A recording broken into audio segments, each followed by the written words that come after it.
అంత అవసరమా మీకు కాంగ్రెస్ పార్టీ క్యాడర్?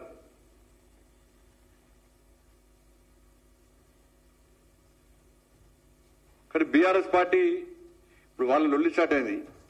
మాగంటి గోపీనాథ్ ఇవాళ కొంతమందికి 2 భార్యలు ఉంటున్నారు, 4 పిల్లలు ఉంటున్నారు. కానీ తల్లి ఒక్కతే ఉంటుంది అన్న. తల్లి ఒక్కతే ఉంటుంది. ఇన్ని సంవత్సరాలు పెంచి పోషించిన తల్లికి ఇలా సొంత కొడుకును హాస్పిటల్లో చూసుకోలేని పరిస్థితి తీసుకొస్తే ఆ తల్లి ఎంత తల్లడిలాలే, ఎంత బాధ అనుభవిస్తుందో ఇవాళ ఇన్ని రోజులు ఈ సమాజాన్ని తెలియలే. సరే, ఆ తెర వెనుక ఎవరున్నారో మనకు సంబంధం లేదు. ఆ తల్లి ఏదో ప్రిపేర్ అయి చెప్పినట్లేదు. ఆమె ఆవేదన బయటకు వస్తున్నది. ఆమె చదువుకున్న ఆమె. నిన్న ఆమె చూస్తుంటే బాధ అనిపిస్తున్నది. ఇవాళ తెలంగాణ మొత్తం కూడా కోడే కూస్తున్నది. అరే పాపం, తల్లికి సొంత కొడుకును చూపెట్టారా? ఇంకా తల్లికి చూపెట్టకుంటే, భార్యకు చూపెట్టకుంటే, కొడుకుకు చూపెట్టకుంటే ఇంకెవరు చూపెడతారు? దీని వెనుక జరిగిన తతంగం ఏంది?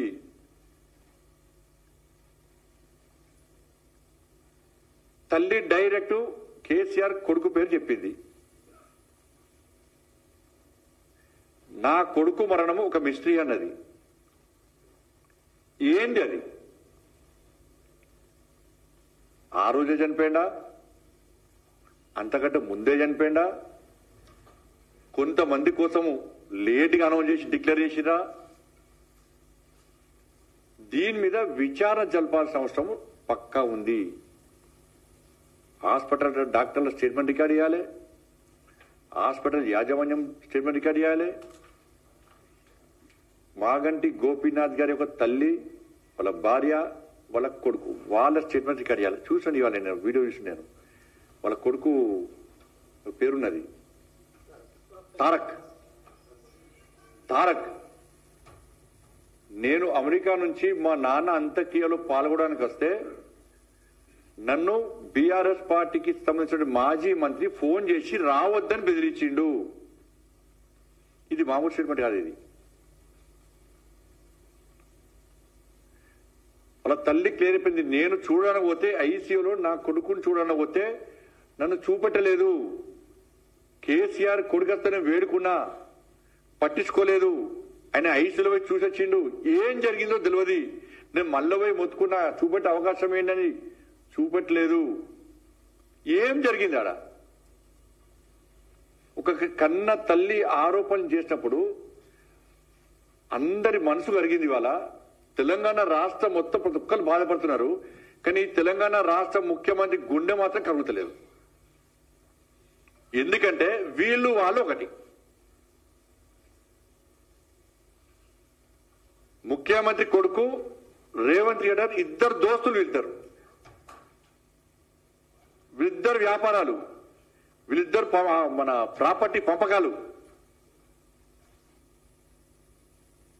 ఇద్దరి మధ్య లోపాయికార ఒప్పందం. అందుకే డ్రగ్స్ కేసు పోయింది, ఫోన్ ట్యాపింగ్ కేసు పోయింది, ఫామ్ హౌస్ కేసు పోయింది, విద్యుత్ కొనుగోలు కేసు పోయింది, ఈ కార్ రేసు పోయింది, కాళేశ్వరం కేసు పోయింది.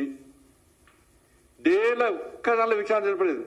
ఎందుకంటే విచారణ పేరుతోనే కేసీఆర్ అనే వ్యక్తి పోయి ఢిల్లీ మూట కలుపుతాడు, ఇట కేటీఆర్ పోయి రేవంత్ రెడ్డి గారికి పైసలు ఇస్తాడు.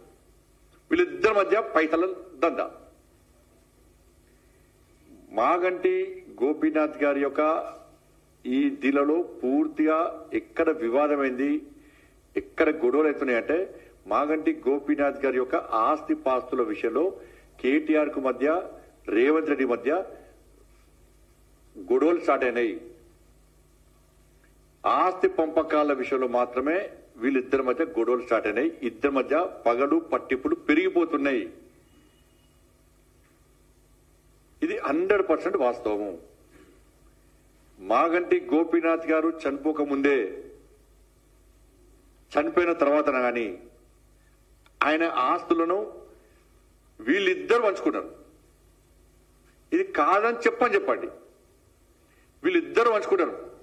మాగంటి గోపీనాథ్ గారు ఆస్తులు ఎన్ని ఉన్నాయి, ఎవరి పేరు మీదకి ట్రాన్స్ఫర్ అయినాయి, ఎట్లా ట్రాన్స్ఫర్ అయినాయి, గొడవ ఎక్కడ జరిగింది, వాళ్ళ తల్లి గారు గాని వాళ్ళ భార్య గాని వాళ్ళ కొడుకు చెప్పేటువంటి ఆరోపణల మీద విచారణ చేసే దమ్ము రేవంత్ రెడ్డి సర్కార్కు ఉందా?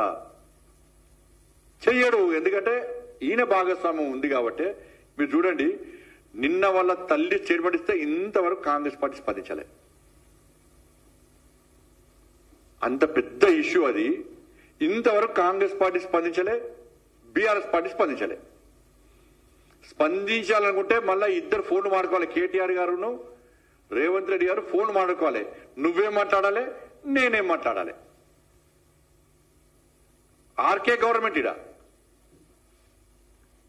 ఇంకా ఏం తెలియంటే రేవంత్ రెడ్డి గారు ఏమంటారు, బీఆర్ఎస్ బీజేపీ ఒకటే అంటాడు. ఈయన ఈ కేసీఆర్ కొడుకు ఏమంటాడు, నేను రేవంత్ రెడ్డి ఒకటట. మాగంటి గోపీనాథ్ ఆస్తి పాస్తుల విషయంలో వెంటనే చర్చ జరపాలి, ఎంక్వైరీ చేయాలి, విచారణ జరపాలి.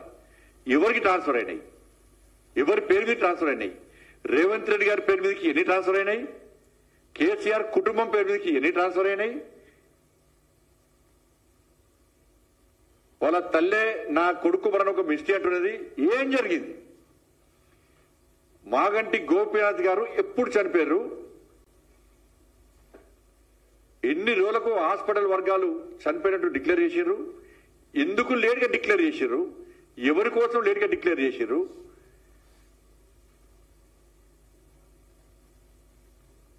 దీని మీద పక్కా విచారణ జరగాలి. దీని కాంగ్రెస్ బీఆర్ఎస్ మధ్య ఆస్తి పంపకాల విషయంలో ఎవడన్నా ఆస్తి పంపకాల్లో కుటుంబ సభ్యులు కొట్లాడుకుంటారు ఎవడన్నా. కానీ ఇక్కడ ఆస్తి పంపకాలు కేసీఆర్ ను మన కేటీఆర్ ను రేవంత్ రెడ్డి కొట్లాడుకుంటున్నారు.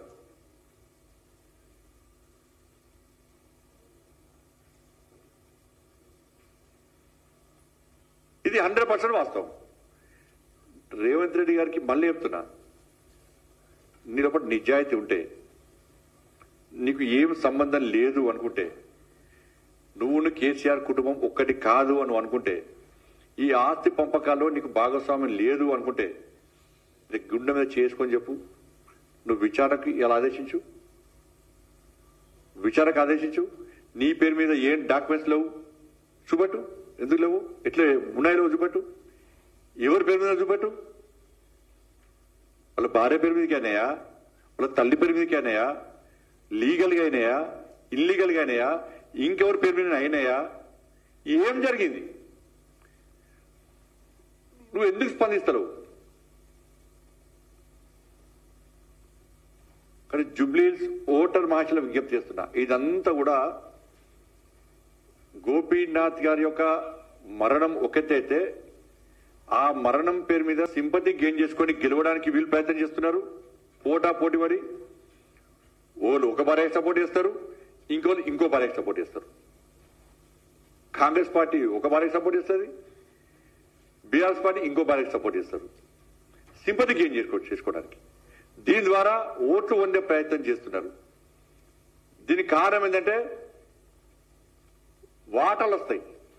ఒక భార్యకు కొంత వాటా వస్తుంది, ఇంకో భార్యకి ఇంకో వాటా వస్తుంది. దీనిలో వీళ్ళ కమిషన్ వీళ్ళు, వాళ్ళ కమిషన్ వాళ్ళు. ఇది జరిగేది ఇది.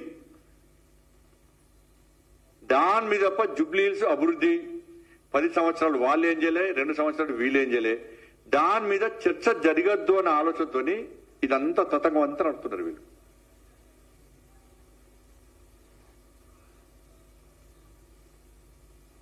ఇట్లా గెలవాలని చెప్పి ఇలా ముస్లింలందరూ ఓటు బ్యాంక్ గా మార్చి అట్లా గెలవాలని చెప్పి కాంగ్రెస్ పార్టీ ప్రయత్నం.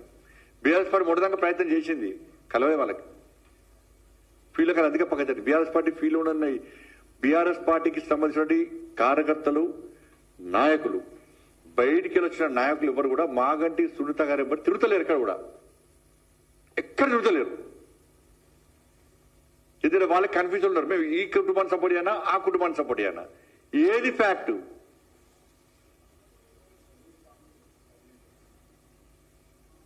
ఈ కన్ఫ్యూజన్ ఉండరు బట్టి బీఆర్ఎస్ పార్టీకి వాళ్ళ కుటుంబ సభ్యులు చేస్తలేదు. అంతా సోషల్ మీడియా సర్వేల పేరుతోని చేస్తున్నారు.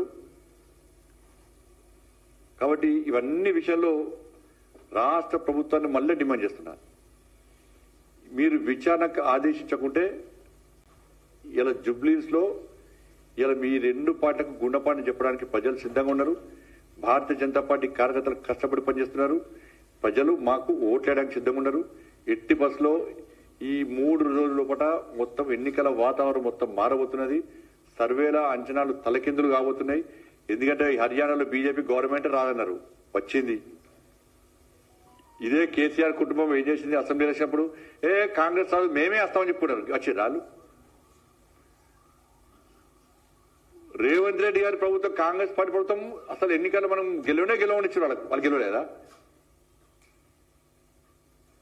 మహారాష్ట్రలో బీజేపీ గవర్నమెంట్ రాదన్నారు, రాలేదా? ఇక్కడ బీజేపీ ఎంపీ 2 గెలుస్తున్నారు, 8 గెలిచినాం. మొన్న శాసన మండలి ఎన్నికలు కూడా బీజేపీ 3rd ప్లేస్ అన్నారు. శాసన మండలి ఎన్నికలు